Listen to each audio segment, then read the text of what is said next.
Hello students, what is palynology?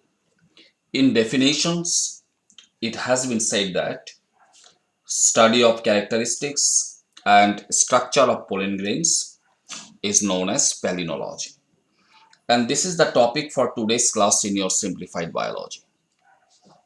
Dear students, আজকের ক্লাসে আমরা জানব স্ট্রাকচার অফ পোলেন গ্রেন সম্পর্কে। Now, what are pollen grains? পরাগ রেণু কাকে বলে?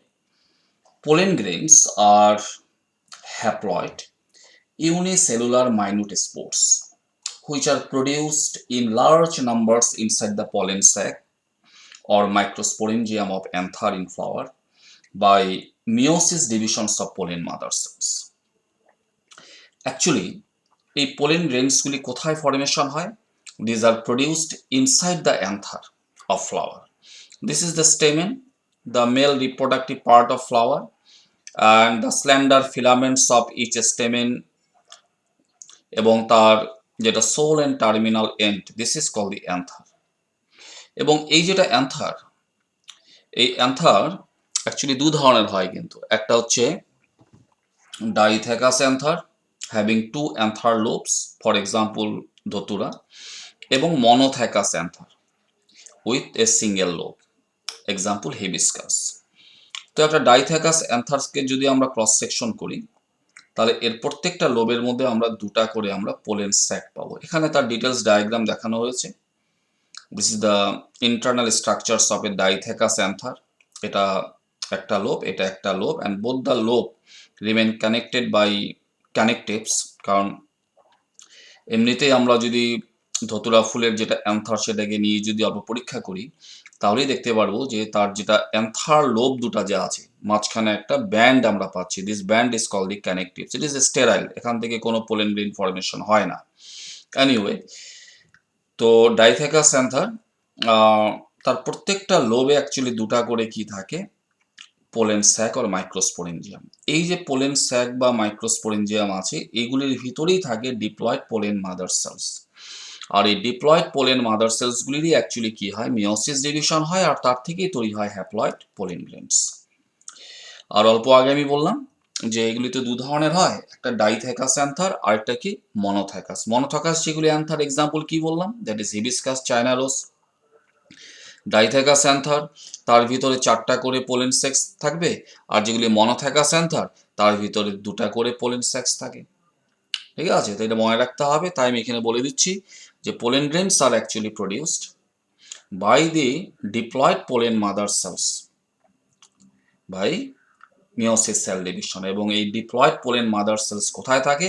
This cells are found inside the pollen sac of anther. আচ্ছা, এবার হচ্ছে এই যে পোলেন গ্রেনগুলি যখন ফর্মেশন হয়, ঠিক আছে, এগুলি যখন ফর্মেশন হয়, it is first formed as haploid unicellular form with dense uninuclear cytoplasms. But during maturation periods, the pollen grains become two celled structures.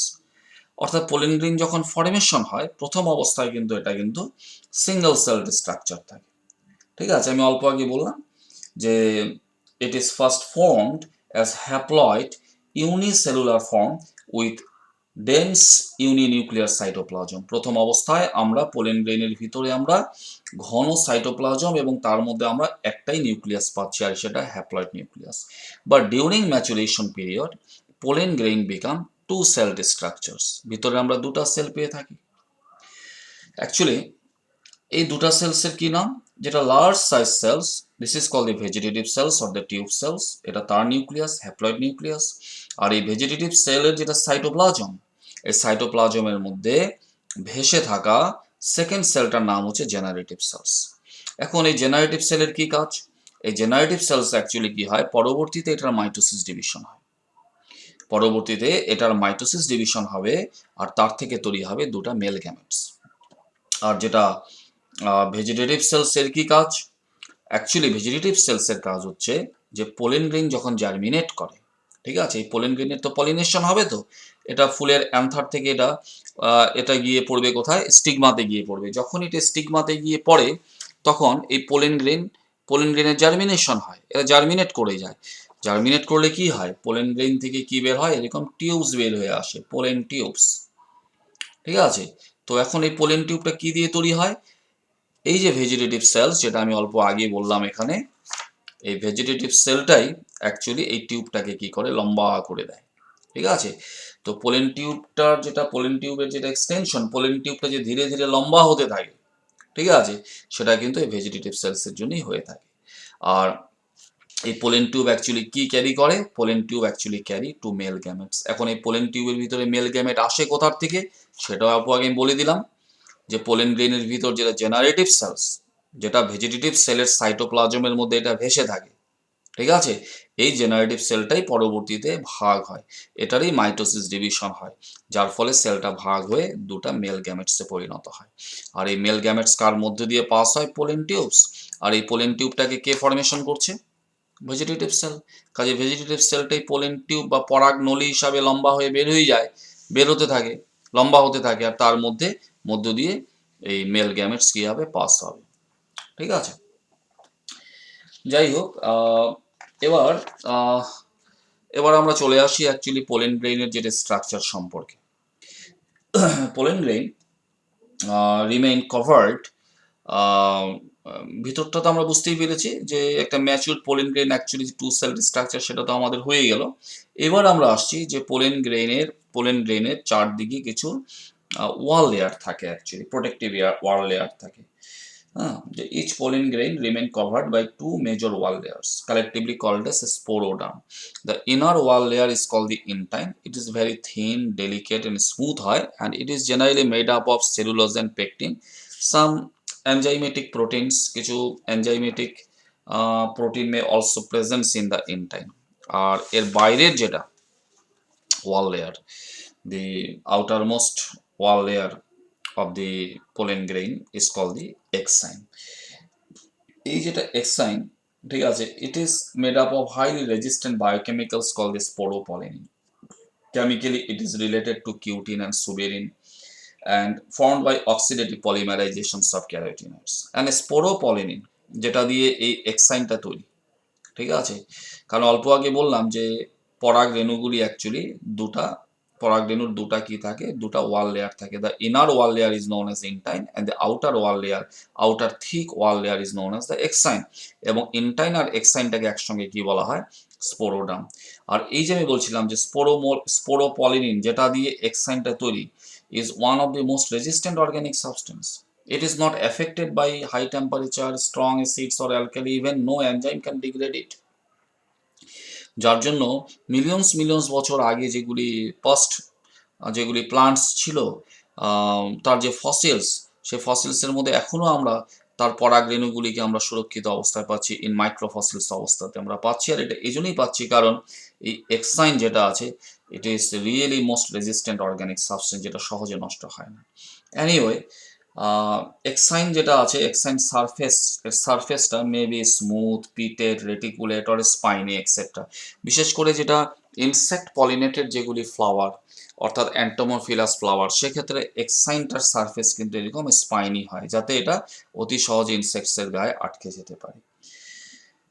অবশ্য যেটা পোলেন গ্রেইন যেটা সারফেসটার মধ্যে কিন্তু জায়গায় জায়গায় কিন্তু এক্সাইন হয় পাতলা থেকে যায়, বা জায়গায় জায়গায় এক্সাইনটা অ্যাবসেন্ট থেকে যায়। এরকম যে জায়গাগুলিতে এক্সাইন অ্যাবসেন্ট থাকে সেই জায়গাগুলিকে বলা হয় জার্মপোর বা রেণুরন্ধ্র। এখন ব্যাপার হচ্ছে এই জার্মপোর বা রেণুরন্ধ্রের সিগনিফিকেন্সটা কোথায়। অ্যাকচুয়ালি অল্প আগে আমি বলেছি যে যখন পলিনেশন হয়, এই পরাগ রেণু বা পোলেন গ্রেন গিয়ে যখন স্টিগমাতে গিয়ে যখন পড়ে, তখন পোলেন গ্রেনের কি হয়, অ্যাকচুয়ালি এটা জার্মিনেশন হয়, অর্থাৎ এর যেটা ভেজিটেটিভ সেলস, সেটা ধীরে ধীরে ভেজিটেটিভ সেলটা কি হয়, একটা নলি আকারে কি হয়, ভিতর থেকে বের হয়ে আসে, and it carry the male gametes. আর মেল গ্যামেট কোথা থেকে আসে, সেটা হচ্ছে জেনারেটিভ সেলটা ভাগ হয়ে দুটো মেল গ্যামেটসে পরিণত হয়। এখন ব্যাপার হচ্ছে এই যে পরাগ রেণু, এই পরাগ রেণুর ভিতর থেকে যে একটা নলি বের হয়ে আসবে, which is call the pollen tube আর পরাগ নলি, সেটা বের হবে কোন দিক দিয়ে, কারণ it remains covered by two wall layer, inner one is the intine, outer one is the more resistant and thick, call the exine. যাতে টিউবটা বের হয়ে আসতে পারে, তার জন্য জায়গায় জায়গায় কি থাকে, এক্সাইন রিমেন অ্যাবসেন্ট। আর এইগুলিকে কি বলা হচ্ছে? জার্ম পোর। এই যে আমরা এই ডায়াগ্রামটাতে দেখছি, এখানে যে পোলেন টিউবসগুলি যে বের হয়ে আসছে, যে পোলেন টিউব যে বের হয়ে আসছে, কোন দিয়ে বের হয়ে আসছে? পোলেন টিউবগুলি বের হয়েছে through the germ pores. So this is the significance of the germ pores. এটা যদি জার্ম পোর যদি না থাকতো, তাহলে কিন্তু পোলেন টিউবটা বের হতে পারতো না, বা পোলেন টিউব ডেভেলপই হতে পারতো না। এনিওয়ে, আর এই যেটা জার্ম পোর, এই জার্ম পোরের সংখ্যাও কিন্তু আলাদা আলাদা হয়ে থাকে। আর সেই হিসাবে আমরা পোলেন গ্রেনসকে মনোকল্পেট পোলেন গ্রেনস বলতে পারি যদি একটা জার্ম পোর্স থাকে। যেমন in case of monocot plants, একবীজপত্রী যেগুলি উদ্ভিদ, তার ফুলের মধ্যে যেগুলি পরাগরেণুর সৃষ্টি হয়, সেগুলি সাধারণত মনোকল্পেট, অর্থাৎ they have a single germ pore. আর যেগুলি ডাইকট প্ল্যান্টস, দ্বিবীজপত্রী উদ্ভিদ, তার ফুলের যে রেণুগুলি তৈরি হয়, সেগুলির মধ্যে number of germ poor generally 3টা হয়। এই জন্য এগুলোকে বলা হয় ট্রাইকল্পেট পোলেন গ্রেনস। এরকম বাইকল্পেট পোলেন গ্রেনসও আছে। তো এইভাবে জার্ম পোরের সংখ্যা কিন্তু বিভিন্ন হতে পারে। সে হিসাবে মনোকল্পেট, বাইকল্পেট, ট্রাইকল্পেট পোলেন গ্রেনস হিসাবে আমরা বলে থাকি।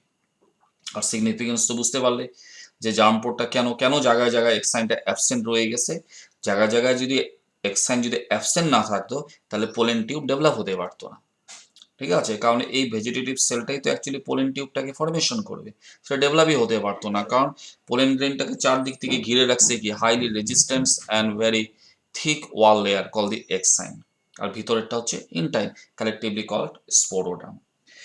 And in case of entomophilous flower, যেগুলি ইনসেক্ট পলিনেটেড ফ্লাওয়ার, সেখানে কি হয়, যেটা পোলেন গ্রেনের যেটা এক্সাইন, এক্সাইনের বাইরে কি পাওয়া যায়? এমনি তো এক্সাইনটা অল্প স্পাইনি হয়, as well as covered by a yellowish sticky substance known as the pollen kit, and it helps in adhering to the body of the insects as well as to the stigma. তো বিশেষ করে pollen kit স্ট্রাকচারটা এবং এক্সাইনের সারফেসটা spiny হওয়া, this are the actually characteristic features of insect pollinated flowers, অর্থাৎ অ্যান্টোমোফিলাস ফ্লাওয়ার্সের ক্ষেত্রে আমরা পাচ্ছি। যাই হোক, এই যেটা exine, the outer wall layer of the pollen grain, কারণ inner one is the intine. This exine actually made up of two layers. এটা actually দুটা স্তরে তৈরি। The inner exine is known as end exine and the outer exine is known as ect exine.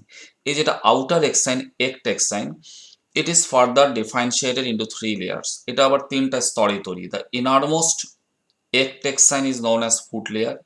The middle layer of ect exine is called the baculate layer, and the outermost layer of ect exine is called the tectum.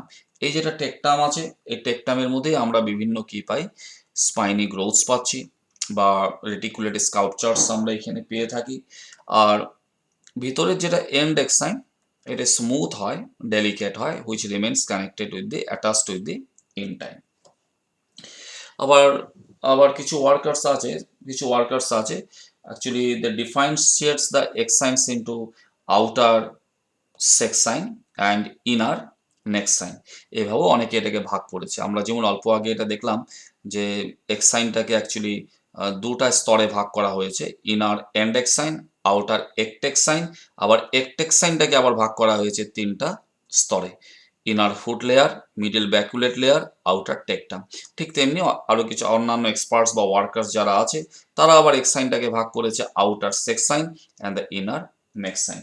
যাই হোক, regarding shape and সাইজের কথা যদি আমি বলি, যে pollen grain বিভিন্ন shape সাইজের হতে পারে।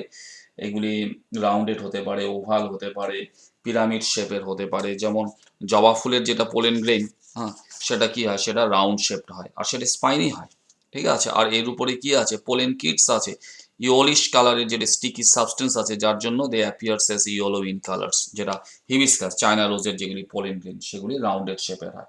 আর যদি আমরা পোলেন গ্রেন সাইজের কথা বলি, তো it's sizes actually May varies from 25 to 50 micrometer in diameter. ঠিক আছে, so that was all in today's class regarding the structure of pollen grains, and thank you very much for learning with me. Thank you.